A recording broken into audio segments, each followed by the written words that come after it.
Hello, and welcome to Inside the Studio. I'm your host, Chris Rainey.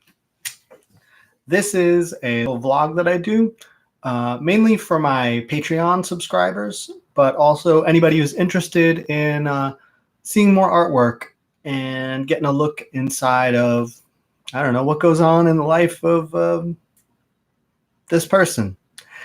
My Patreon is patreon.com/Chris Rainey. I am illustrating a book called The Year in Fighting 2019, and it details all the amazing, interesting, and relevant moments in MMA that happened between January 1st and December 31st, 2019.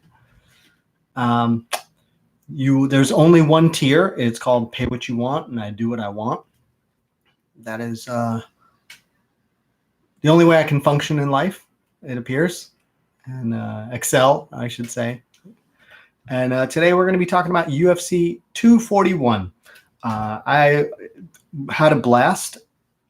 It was really enjoyable. I've rewatched a couple of the fights, the main and co-main. I might rewatch Romero versus Costa this afternoon. They were just wonderful. It was a wonderful event. I enjoyed Sadiq Youssef. I liked seeing Derek Brunson, dig deep, look like a veteran. But let me get down to it. This is the event. What I do is on my Twitter feed at Rainey MMA, RINIMMA. I like to sit down with charcoal and newsprint and just kind of draw whatever I see, any sort of cool images, any sort of fun moments. Yorkshire Gold, half and half, and honey. That's the way to go, in case you were wondering. And I'll take you through the thread. You can relive the night, UFC 241, through art. Here we go. This is a little quick one I busted out of DC when he won the heavyweight title. I really enjoyed the little two-handed fist pump. I love his non-ironic joy and how brutally honest he is with himself and how he wears his emotions on his sleeve. I think I can talk a lot. Maybe I'll have to do a whole episode about it, about the profound difference between Daniel Cormier and John Jones, about their public personas and how, perhaps they were never meant to like each other. They have such vastly different approaches to the way they present themselves. Let me see if I can pull this a little closer. That looks good. All right. Let's get started. UFC 241 kicked off. I was only available to watch the main card. And the first thing I noticed was Mike Beltran, the Walrus ref. He was he had his mustache tucked in. I thought he had trimmed his chops, but they were tucked in into his shirt, which is I assumed it was an athletic commission suggestion, but who knows? Maybe it's a fashion choice. Maybe it was a practical choice. Maybe his chops had reached critical mass where they actually began to affect his ability to, couldn't like a squat down and checks if somebody's if an arm bar was tight without tripping over them. I actually did a portrait of Mike Beltran. A ref out in California contacted me a couple years ago. Mike was his ref mentor, and he asked me to do a portrait of him, and it was actually quite fun. It was really nice to do. I like that was back when I used to do wood engraving. I really enjoyed. I like the mass of black shapes that the ref outfit kind of puts together, and so I could put lots of fine detail into his face and it's like the exposed parts of skin, and then just have the gloves and the shirt and the pants just kind of be these black shapes. That was really fun. It's a cool thing to do. I don't usually put refs in my artwork, but I do very occasionally, just for, I find them to be actually fantastic subject matter visually. But I think if you put them in there all the time, it's kind of, it has really got to serve the purpose, serve the picture. Anyway, so here we have Ian Heinisch versus Derek Brunson. There was a nice, it was a nice takedown. It's a little sloppy drawing, but I enjoy the I think Brunson got him up in the air and his legs kicked straight out. I thought that was a great picture. And up here you see a real quick gesture drawing. This is Heinisch throwing an overhand left, which I then refined down into this, which I gotta be honest, it reminds me of these old-timey boxing illustrations that I saw years ago. And I always like when I learn something and it just kind of sits in the back of your mind. And one day it pops out, and it turns out you learned something, and it's an influence, and it turns you into a better artist. Next up, we had Youssef Sadiq versus Gabriel Benitez, and I just drew this because I was like, oh, it looks like either Benitez had a strange weight cut, or he has got a weird, nasty scar across his abdomen. I wanted to tweet out that it was a C-section scar, but that might have been too mean. Pardon me. I'll turn off my phone. I have it on because I'm having all sorts of trouble selling our home and buying a new one, and it's a challenge. We have to get these both done at the exact same time, partially for reasons with my co-op where I live, and partially because I have no desire to be without a home and with kids. I think if it was just me or just me and my wife, I would just sell this place and just truck it wherever for however long it took to get this other one. That's life, right? You start caring about people, and then life gets a lot more complicated. Anyway, Sadiq Youssef, beautiful counter right hand. As a rule, I do not do the slobber knocker face, the the skin flapping all over. I find it to be a bit like a novelty drawing. As a photograph, I understand it's quite interesting, especially in like GIF or any sort of when they take pictures and they can snap a bunch of frames in a row.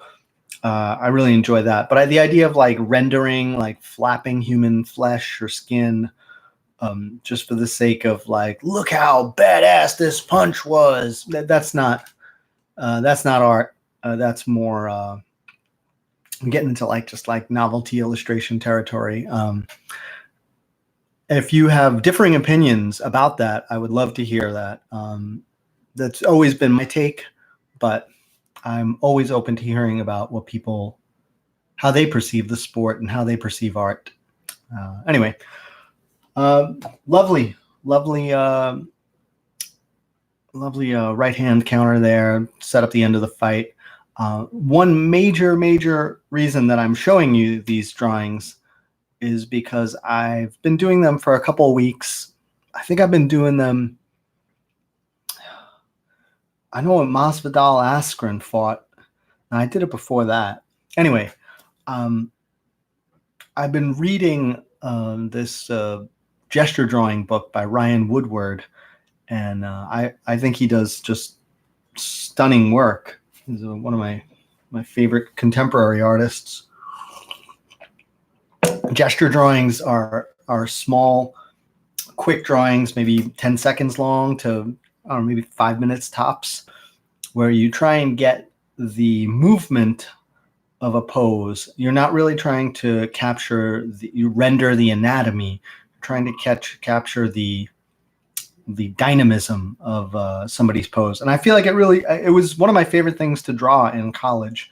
And most of my my paintings were based on gesture drawings, and now I find it to be a really great method for capturing movement in a fight.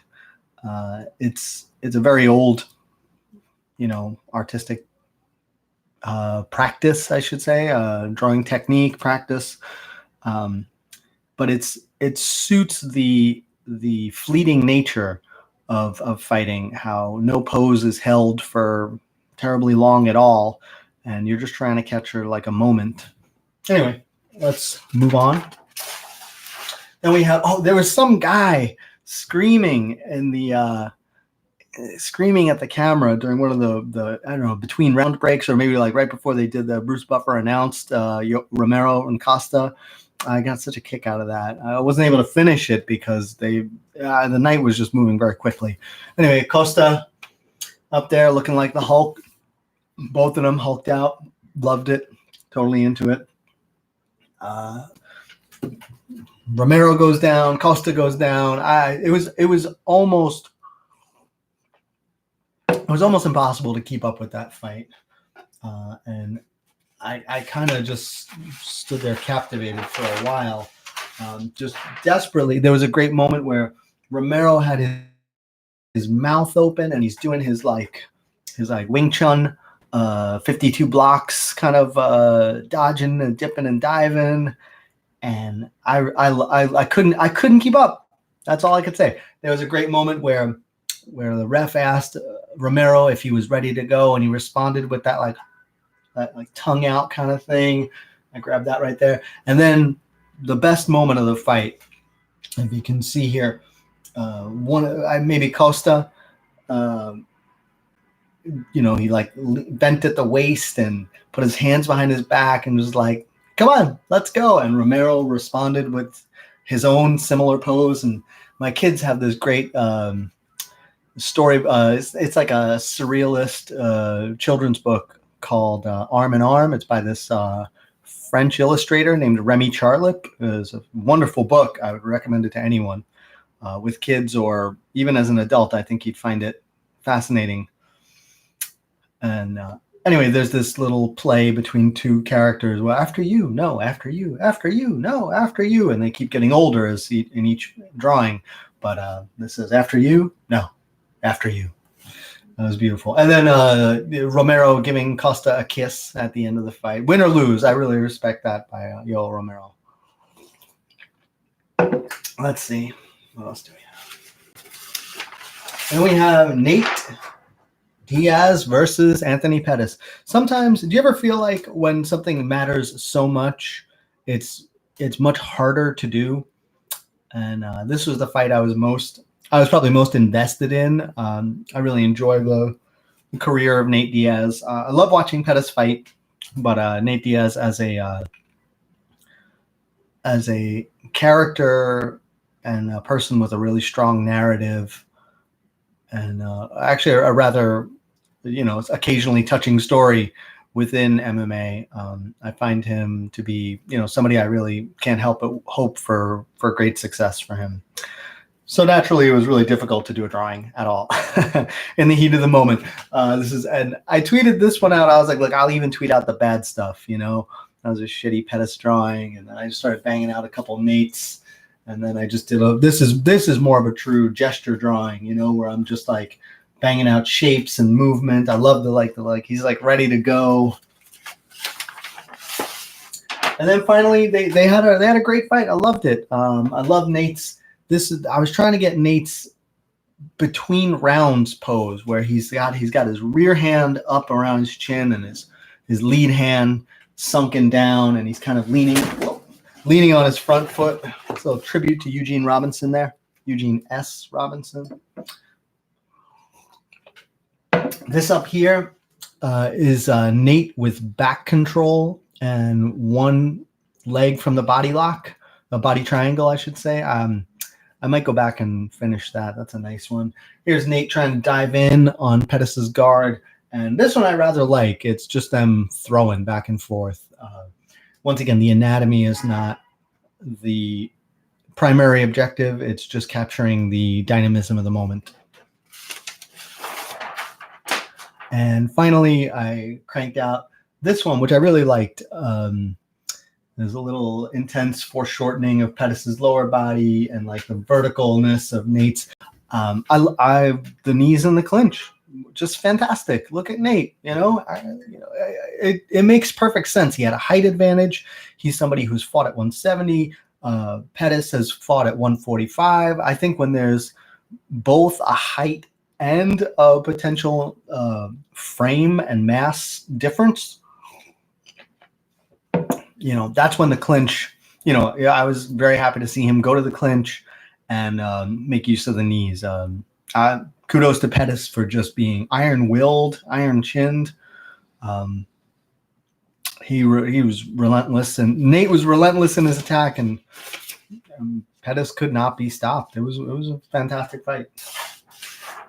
And we have DC versus Stipe. I actually really like this little portrait of Daniel Cormier.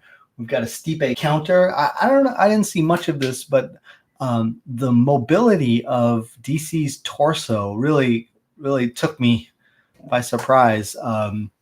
For somehow he just looks so much more lithe and flexible at heavyweight than he ever did at light heavy. I knew some guys like that growing up who were like DC proportioned, and they could like do cartwheels and just seemed real comfortable in their body, and they were pretty athletic, even though they were big guys like that. And I wonder if that's making the most of what you have and where you are in life. Got a little DC, that slam that he got on Stipe. I really enjoyed that.